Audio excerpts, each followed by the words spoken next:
अस्सलाम वालेकुम व्यूअर्स, उम्मीद करता हूँ खैरियत से होंगे और आपके बर्ड्स भी खैरियत से होंगे। तो भाई काफ़ी दोस्तों के मैसेजेस आ रहे थे, कमेंट्स आ रहे थे कि क्लीनिंग वीडियो, वॉशिंग वीडियो आप हमें कंट्रोल शेड की दिखाएं कि कैसे होती है। तो ये ख़ास वीडियो उन लोगों के लिए है। तो हमारे साथ आसिफ भाई मौजूद हैं, तो आसिफ भाई से पूछते हैं स्टेप बाय स्टेप कि क्या प्रोसीजर होता है वॉशिंग का। सबसे पहले हमारे पास ये जो अभी वॉशिंग आपके सामने चल रही है, ये स्टेप नंबर 1 है। इसमें हम छत और दीवारें ये हमारी मुकम्मल होंगी। इसमें ये हमारा पहला स्टेप है और जब भी हम वॉशिंग शुरू करेंगे यहीं से हमारी वॉशिंग शुरू होगी। छत और दीवारें ये सबसे पहले हमारी मुकम्मल हो जाए। और जैसा कि आप देख रहे हैं ये छत और दीवारें साथ साथ निकलती हुई आ रही हैं।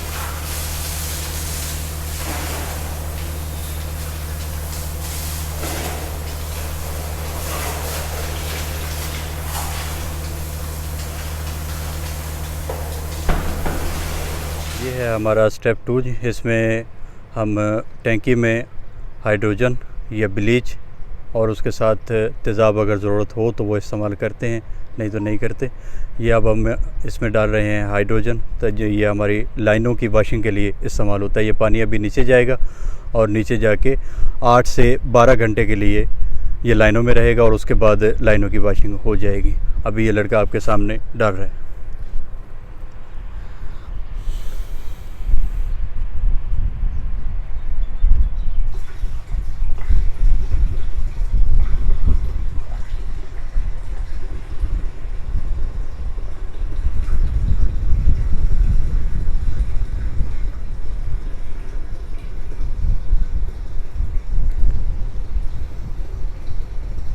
ये हम 8 घंटे तकरीबन हो चुके हैं हमारे मुकम्मल। और अब हम लाइनों से पानी हाइड्रोजन जो ऊपर आपको दिखाई थी वो अभी पानी इसमें से निकाल रहे हैं। ये पानी इसमें से निकल रहा है और इसमें से अभी ये मुकम्मल एक ड्रेन हो जाएगा और मुकम्मल इसमें से कचरा वगैरह जो भी चीज़ है वो इसकी बाहर आ जाएगी। और ये हमारा स्टेप 2 कंप्लीट हो गया। ये हमारा स्टेप 3 है जी। इसमें हम अपने बर्तन और फील्ड लाइनें और वाटर लाइनें हमारी ये पीछे आप देख रहे हैं कि सर्फ इनको लगता हुआ आ रहा है और इनकी सफाई मुकम्मल होती हुई आ रही। इसके अलावा और आगे वो आप देख रहे हैं कि बर्तन भी जो है वो भी सफाई होती हुई आ रही है, साथ साथ पानी भी लगता हुआ इसको आ रहा है।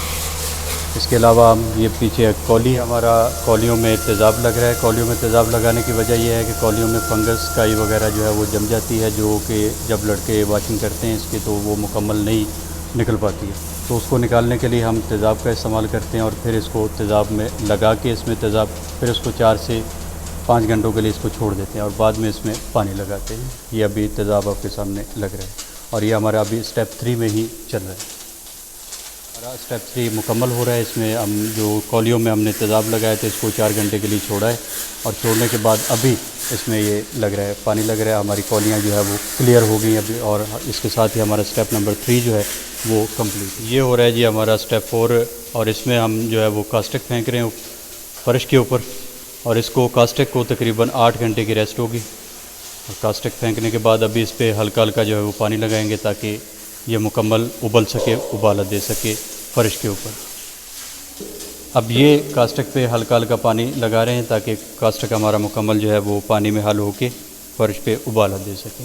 अब इसको 8 घंटे के लिए मुकम्मल रेस्ट देंगे और फिर पानी फ़र्श से निकाला जाएगा। अब ये हमारा 8 घंटे कास्टिक को मुकम्मल हो गए हैं। 8 घंटों के बाद अब हमने फ़र्श अपना शुरू कर दिया। ये फ़र्श की धुलाई आपके सामने जारी है और ये हमारा स्टेप 4 जो है वो मुकम्मल हो जाएगा। इसके साथ ही 8 घंटों कास्टिक छोड़ने के बाद कास्टिक वाला पानी अभी फ़र्श जो है वो मुकम्मल हो रहा है इसके साथ ही हमारा।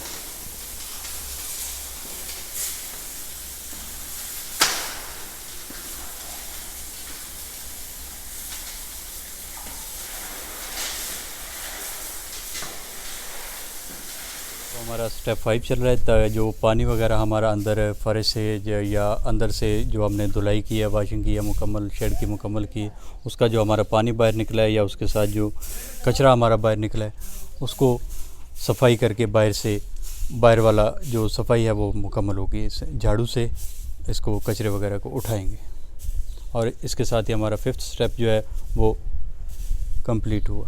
ये है जी स्टेप 6। इसमें हमने चूना जो है वो दीवारों पे ब्रश के ज़रिए भी लगाया है और नीचे फ़र्श पे खुश्क चूना जो है वो भी फेंका गया है। और चूना फेंकने की जो वजूहत है उनमें से एक ये भी है कि हमारा जो नमी होती है उस नमी को काफ़ी हद तक चूना जो है वो कंट्रोल करने में हमें मदद करता है। ये है जी स्टेप 7। इसमें हमने अपने शेड में बुरादा छिलका, इसको चावल का छिलका भी आम ज़ुबान में बोला जाता है, ये हमने अपने शेड में डाला है। और स्टेप 7 के साथ ही हमारे जो वॉशिंग के 7 स्टेप हैं ये मुकम्मल हो गए हैं। अब हम किसी भी वक्त अपने शेड में चूज़ा जो है वो रिसीव कर सकते हैं। शेड हमारा चूज़ा रिसीव करने के लिए बिल्कुल रेडी है इस वक्त।